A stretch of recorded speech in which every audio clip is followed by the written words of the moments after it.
ये वफा तो बाजार में बिकती एक चेहरा.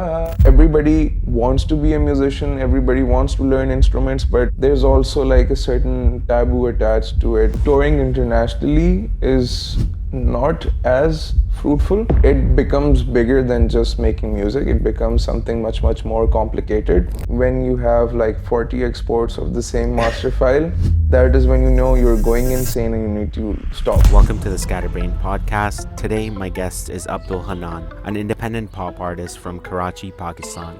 You might know him from songs like Irade, Bikra, tracks that quickly found massive audiences online and turned him into one of the most recognizable voices of Pakistan's new indie wave. Over the last few years, Pakistan has quietly become a hub for independent music. In a country without traditional music industry or infrastructure, artists are building their audiences organically through YouTube, streaming platforms, and word of mouth. And in 2021, the launch of Spotify in the region only accelerated that momentum, helping global listeners discover a new generation of talent. Abdul Hannan emerged right at the center of this movement. In today's conversation, we talk about that rise, navigating the music industry, building an audience from scratch, and what it means to be an independent artist from Pakistan. Hope you enjoy, and if you want to see more conversations like this, please subscribe. What's been like the biggest difference between Pakistan and the US? Things are pretty different. I mean, first of all, the whole business model is different.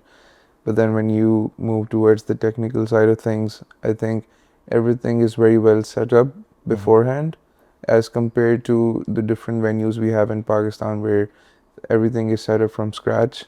The good thing about being in the UK or the US and all these bigger cities is that they have the venue set up, the PA is there, the front of house engineer is there, so you basically just have to plug and play. So being an artist, that really saves us from a lot of trouble. So that's like my main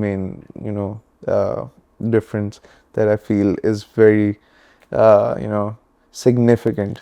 When did you first start singing, writing? Like, when did you realize like this is what you wanted to do? As far as my background is concerned, by profession, I'm a software engineer and I've worked through most of my career as an engineer. Musically speaking, I was always into guitars and being able to produce stuff, constantly playing around with my computer, trying to record stuff, and eventually start getting better at guitars. And I used to also sing, but I wasn't fully confident about that side of mine. But I kept on going. I just recorded covers and stuff throughout my schooling in my university. I used to perform a lot. I was in different bands. I was president of a music society. Wasn't fully writing music, but I had like a lot of compositions that I used to record on my phone and then just focus on my studies later. Eventually, I think it's after COVID that I revisited all my compositions and I started really writing, and I started taking things more seriously. But I was also focusing on my career on the other hand, and also just trying to perfect the craft, learn new things. And it's only after COVID that I actually started writing. Shamir pushed me into releasing some stuff. I ended up releasing my first song, Fasle, and then one thing led to another, and then From Fasle to Bikra, that was the follow-up single right after Fasle? No, so there was Fasle, there was another song called Januna, then there was Hare, which was kind of like it had a very significant boost overall. Like, people started getting to know me, different people started recognizing me after that song, and right after that I released Bikra and Irade, and like that sort of fueled everything, and then Spotify charts and all those things happened, and then eventually then I started performing everywhere. Yeah. So that happened. What was like the home family life like when when they see you doing music? You've been doing music, it seems like, throughout your Yeah. educational Yes. and like college careers. So when you first put out that song, like Mm. what were people at home saying? Like, I mean, my mother, since she was always into education and she was also a teacher at some point in time, she was always more focused on studies. And, she always advocated having a good academic background and just, always pushed me into focusing more on studies. Initially, obviously, it was hard for her to accept that I was stepping into this world, which was so fruitful overall. But I had to initially convince her. But like, she started seeing results. She started seeing how I was performing everywhere, and like I was getting constant queries and good offers and brand related stuff. So eventually she's like, okay, whatever you're doing, it's fine. Be safe out there, is yeah. what she always said. When did you end up quitting your job? Like, at what song release did the You would be surprised, bro. Like with all my top releases, I kept on working. I was doing a 9 to 5 when I released Bikra and Irade 5 days a week. Mhm. Eventually, I discussed it with my office. It was a remote setup. My office was based in Amsterdam, so I used to work remotely. But Yeah. then they're like, okay, you're busy. You can work like 3 days a week. I'm like, okay, cool. That works for me. And I kept on doing that. 3 days was manageable up until I started touring internationally, Yeah. because then it was becoming impossible. So then eventually last year in October, I told them, it's just not happening. I can't be focusing on two different things, and the context switch is just getting too much for me. Hmm. And that was, I think, the first time in my life where I actually experienced brain fog and the whole burnout phase.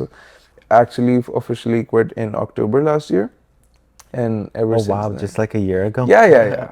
I mean, for the most part, as I said, I've worked through the whole thing, through performances, through shows, but finally, I think I'm in a better space where I can fully focus on music now. What is Pakistan like? Like, I've never been there. I Yeah, think like from your standpoint, what city did you grow up in, and yeah. what's the music scene like? I was born in Karachi, Mm. and I moved to Lahore at a very young age. And I used to always look at my seniors in school who used to perform at different events and stuff within the school, right? And I used to always be fascinated by what they were doing, by people playing guitar, by, I mean, there is a very huge culture of music. It's just not out there. It's like everybody wants to be a musician, everybody wants to learn instruments, but there's also like a certain taboo attached to it. Like, people don't think it can be a career, so they don't really fully commit to it, but it's always like an escape to a lot of people that I know. That is what the whole feeling is generally in most cities of Pakistan. Like, people are so passionate, they're so full of enthusiasm, but it's just that it's hard for them to break out of that bubble. So Mhm. that is what I used to always see. I saw a lot of people who picked up the guitar and used to eventually quit. Growing up in Pakistan, like, there are a lot of chances for you to like perform at events and like Mhm. go and compete. All those things are always constantly happening, but there's no music industry. You know what I mean? Like, Mhm. there's no um, infrastructure Mm. attached to it. Like, there's no degree, there's no official schooling that you can go to, and oh, you end up becoming a front of house engineer, for example. And like, there are so many different jobs associated with music. It's not just being a singer, right? Like, Yeah. there are so many instruments, there's so many like tech related and engineering careers associated with that. But as I said, there's no formal setup around it.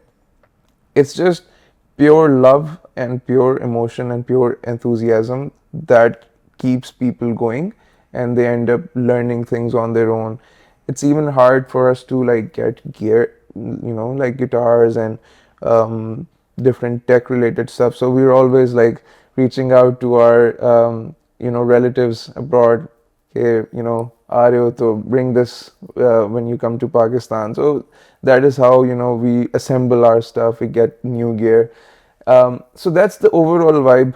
The music is fully ingrained in the culture. Music is always there. It's always in like everybody's hearts and minds. It's just there's no infrastructure around it. So the good thing about this whole digital sort of shift is that now it enables people to do anything independently. You can distribute stuff, you can release stuff, you can literally make a visualizer on your phone and then just upload music, which is sort of what I did as well.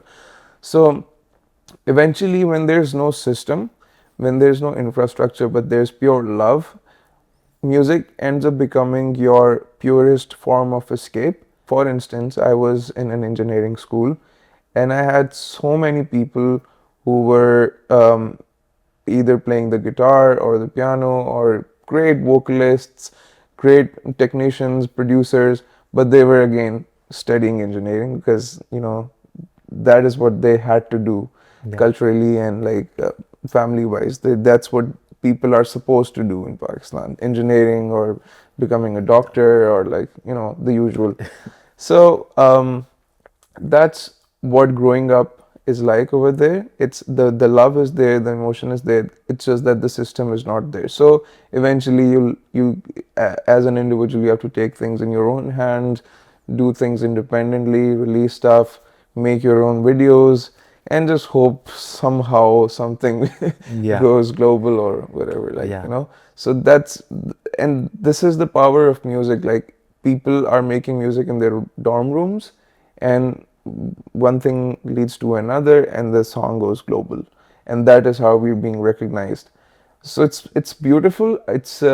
I wish there was a better system so we could encourage people to fully put their minds and hearts into it, but Yeah. somehow maybe that helps everyone because then the purity is there, the love factor is there, and whoever is actually pursuing it is doing it from the purest side of their hearts, basically.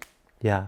So when you put out your first couple singles, how did you promote them? Because, obviously there's a chance for virality, which Yeah. is just putting it out and forgetting about it. Yeah. But like, I'm sure you did some sort of grind push or I'm no? gonna be honest with you, I didn't do anything. Yeah. I basically I still have a Scarlett solo interface, which is like the bare bone of a recording studio. It's not even a studio. Like, if you just have like a condenser mic, you can plug it into an interface. The bare minimum of a system is what I had. And that is where in my untreated room I recorded Irade and Bikra and all those songs, and I didn't even record a music video for Bikra. We just went outside my house and I was just roaming around the streets, and we just captured it on the phone, and we sent it to a guy who's good with colors, and he just color graded it, and I just uploaded it. As I said, I was just busy focusing on my tech career, so these were the things I used to do on my weekends, on my off days. So I eh, with all the songs leading up to Bikra and Irade, I was just uploading them on Instagram and just had a bare minimum visualizer attached to it on YouTube. Yeah. Um, and I didn't really know how to promote my music. I didn't really know what to do. So everything that happened organically, and people were supportive. There were content creators making videos. So whatever happened, I didn't really have much control over it. It was a surprise to me as well. Personally, I didn't really do anything. Yeah. So How has marketing changed to now though? Like, do you feel like you know how to yeah. market yourself, or is it still like, hey, Um, I just know how to make the song? Like, I mean, all these things are still a puzzle to me. I'm not a marketing expert. Things keep on changing. Even my opinions keep on changing. I used to think I'm just gonna upload one song a year and just make people wait for a year, and that's gonna be my marketing. Initially, that's what I thought. But there's so much volume coming in these days. Like there's so hundreds and thousands of songs being uploaded to Spotify every single day. So eventually you'll have to keep up as an artist. So that has changed. The thing that has also changed, which is like something that I very strongly witnessed post COVID, all the songs that were being, that were going global or going viral were pretty organic. At least back in the days, I didn't really feel people were actually paying creators and influencers to make reels, to make, TikToks over a song. So whatever was happening in those days, at least post-COVID, was pretty organic. I never really saw big labels or companies paying creators to make reels. And I think reels was also a relatively newer concept, but because Instagram released it after TikTok. So what has now changed is, all big labels and organizations, they've sort of cracked the code and they know how to make a song viral.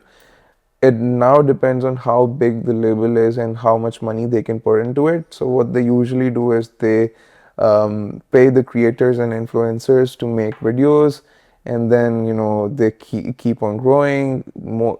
Even if they're making like 100 videos, one of them will be viral. So they're just relying on the sort of volume. So that's what has changed. It's now harder to compete in that market because then it's mostly about budget and how much money you can put into it. So yeah, man, that's the thing that I've really seen happening. Like most of it is now paid promotions, paid reels. The song really has to be great if it is to grow organically now. It's the competition is really high, sort of. Yeah. Yeah. Who are some of your musical inspirations? I know you said growing up, there isn't like a music industry or like anything prominent like that, but there were great musicians. Great artists, yes, yes. From Pakistan. And that is where the encouragement came from. I grew up listening to Atif Aslam, for example, and I used to really study his journey and how he was also touring internationally. His music was also global. His even the independent albums that he released initially, they were recognized worldwide. So for most of the artists in Pakistan, that was the encouragement cycle. It wasn't the industry or the organizations. It was always these artists who were serving as role models to us. So I used to listen to a lot of Strings, Atif Aslam, Junoon a little bit, Noori, all the bands that evolved from Pakistan went global. So these were like my biggest influences. Like I've always named Atif Aslam because like I used to sing his songs at different events and stuff. So he was like my biggest inspiration at that time. But also so many other artists from Pakistan and their journeys. All of that is still an encouragement, thing for us. But back in the days, that was kind of like our only source of inspiration because we saw our own people being recognized this much. Yeah. Yeah. It's interesting how that has flip-flopped now, right? Because Yeah. I feel like there's so many artists from Pakistan that I've discovered in the last 3 to 5 years. Yeah. Like all brand new, just started putting out music right Yeah. around that like post-COVID time or like Yes. during COVID time. Yeah. Shot on iPhone. Yes, yes. That's the beauty of the digital, shift that I was talking about. It's so much more accessible now, even though the competition is there, but at least there's less excuses now because it's so much more accessible overall. Do you feel like it's a competition to have so many other artists also like vying for the same kind of space and same kind of recognition, or do you feel like it's like, hey, this is beautiful to see so many people, there's chance to collaborate? No, I think it's beautiful. I think there's so much more chances to collaborate. There's eventually, see, it's not about me or any other artist, at least the way I see it. I just really want the whole Pakistani music industry to be recognized globally. So if that means my fellows and my friends and all the other artists being recognized globally, that would be an achievement for me as well. Whenever we do shows internationally, we have this little playlist that we play everywhere. It has a collection of new Pakistani music, old Pakistani music, and that is what is being played while people are waiting. So again, it's not just about me, it's also about the culture, it's also about being recognized. So it would be my honestly dream come true to see so many indie artists being able to perform worldwide with less restrictions, less paperwork, less issues. That would be a dream for me. Yeah. Yeah. YouTube versus Spotify. You know, Spotify launched in Pakistan not so recent. I Yeah. think like 5 years ago, maybe. Yes. Did that help in terms It of did. It did. discovery? No, for sure. I mean, it's Especially a like touring internationally. yes. So it's the leading streaming platform in the world. Of course, it has its own benefits. It has like different editors who are, monitoring Pakistani music closely, trying to promote it. So, they've been doing a lot of efforts for sure. That's true. And I think the streaming world has also incentivized artists because now they're being able to they can collect royalties basically Yeah. from different distributors through these social media platforms. So it's not just a boost in terms of the songs, but also a good financial source of stream. Yeah. Yeah, Yeah. which was never existent back then. Where do you notice like a lot of people listening to your music from? Is it typically YouTube or is it I think this is gonna change a bit after uh, some of the events that have happened, but like Spotify has always been the main source of discovery. coming to like your music making process? I want to ask you like a fill in the blank question. I make music because It's an escape for me. when you were writing some of your biggest records like Bikra or Irade, what was the writing process like? What were you going through, I guess, like at that time? Um, it's not that deep. I mean, um, I Rivalu sent me a couple of beats, and you know how when you listen to something and you instantly have like some melodies going on in your head. So that is basically what happened. I had like a lot of melodies flowing in, and I also had some concepts. I also had some, um, you know, emotional baggage.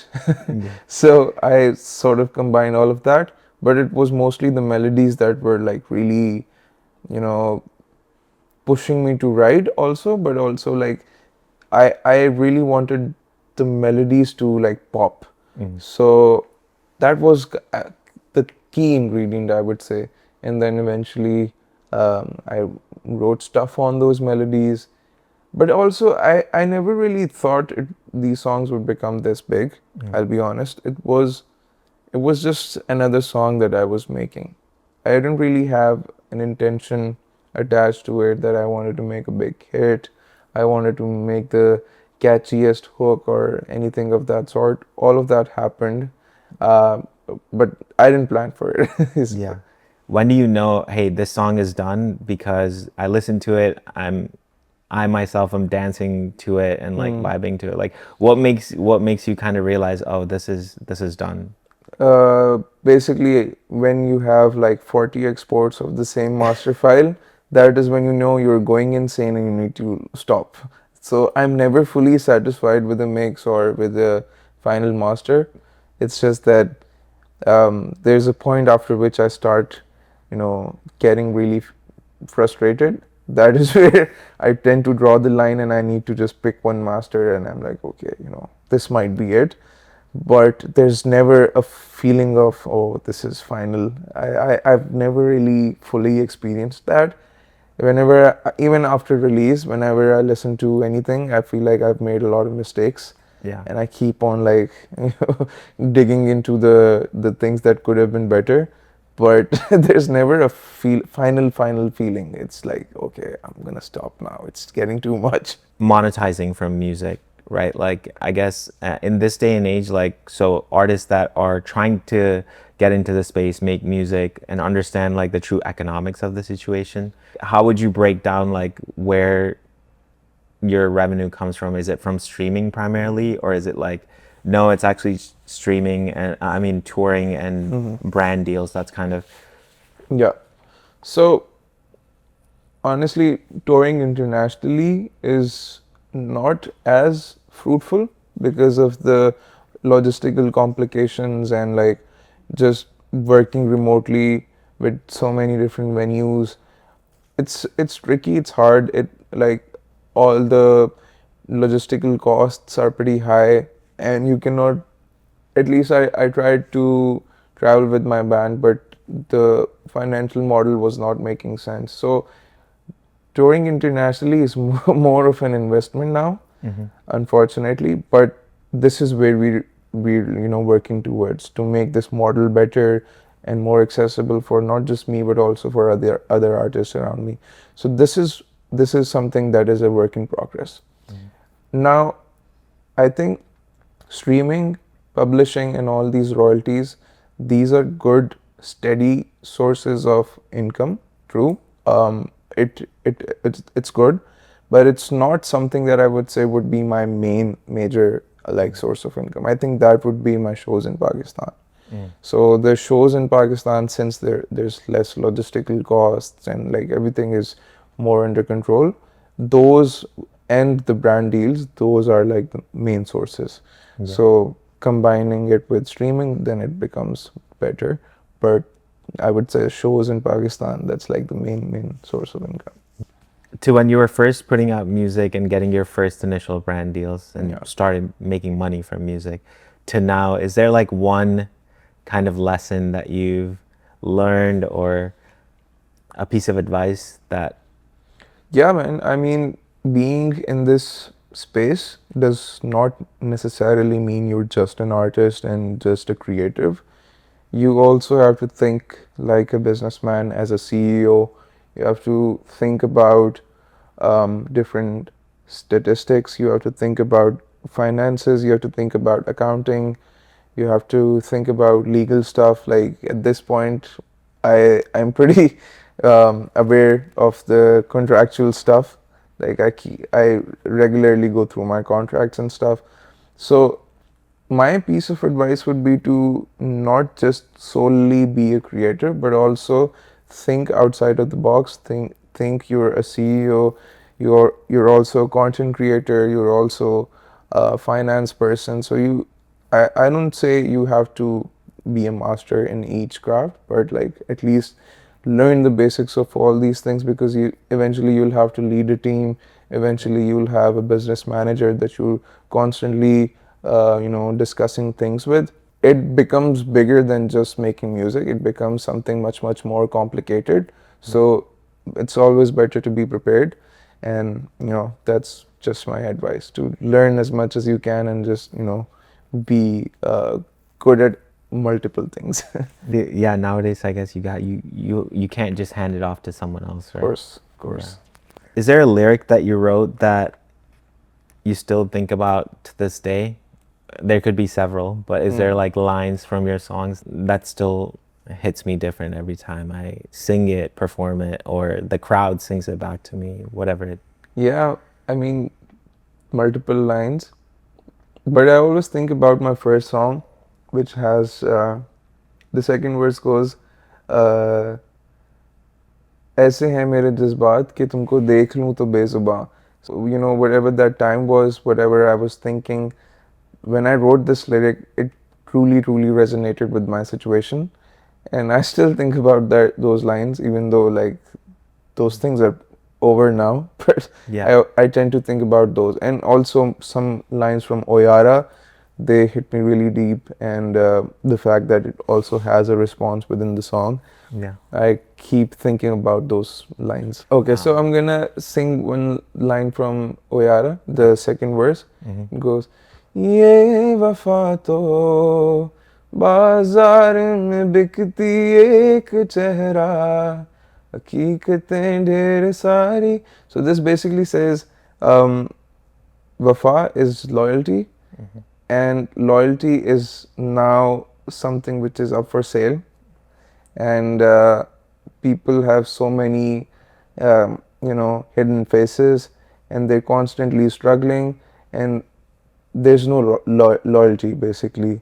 So I'm whining about the people around me, sort of. But the good thing about this song is that towards the end it has a very nice closure, and Kavish sings his part, and it just sort of makes sense towards the end. It doesn't have a bad ending. Yeah, yeah. What does Abdul Hannan like to do outside of music? Like, what are your hobbies? Like, Yeah. do you watch TV? Do you play sports? Yeah, I mean, I'm really getting to you know I'm really enjoying tennis basically. Yeah. So yeah, that's what I do in my free time. Whenever I get some time in my hometown, I end up playing tennis with my friends. But other than that, I'm also a foodie, so I love to eat with my friends. That's like a national hobby in Pakistan, but also like I'm a huge foodie. Nowadays, like artists can afford to be independent, as in they don't necessarily need a label support. That's how it kind of seems from the outside, right? Being in the space, like, have you been on both sides of the coin, and like, how do you kind of approach like how you release music Yeah. independently versus working with a label? Um, See, I think this is something that is that varies from individual to individual. It also depends on your circumstances and whatever situation you're in. Um, Pretty much, I think I've pretty much worked as an independent artist for my entire life now. I mean, I only released 2 songs with the label recently. But that was my first experience, so it's still pretty fresh. I'm still understanding some things. So it obviously it's a bit complicated because there's a bigger team now. There are people that you always like not really answering to, but like you have to discuss certain things with them. So it's different. It's something that I'm still learning. I'm not really sure if this is better or not. That is something for me to decide later because I think it's still pretty new. But yeah, I mean, I think being an independent artist is great. It gives you a lot of freedom. It helps you be the owner of your music. It helps you make your own decisions. I mean, it's great. Like you can do anything basically, and you can also focus on other things besides just fully investing into the release of a particular thing. So when you're working with the label, then whatever project that you're on needs a lot of focus and energies because there's an investor, there's a music video, there's so many people who have to get paid. So being an independent artist saves you from a lot of trouble. It's great. I would recommend it. I Yeah. mean, at least if you're starting out, just keep on releasing music, be an independent artist, and once you have solid grounds, you can work with different organizations and labels. That's great. Yeah. Yeah, because making music videos and things like Yeah. that, those cost a lot more Yeah. money, But right? also, I think you've seen a trend that the music videos are now more like visualizers, and Yeah. people are just making videos out of nothing. Yeah. So, um, a song being a major hit, I don't think a music video is responsible for that. It can be a bonus. It can help people remember the song forever, but it cannot be a decider of whether the song will do well or not. Yeah. How do you approach your music videos? Are you just as involved with them as like the making the music side of I things? am. I mean, as I said earlier, you have to be a CEO of so many things. So, like, I mean, you have to constantly be in touch with your directors and producers and different cast members, and you have to also see how your outlook is. So you have to be just as involved. It cannot be as easy.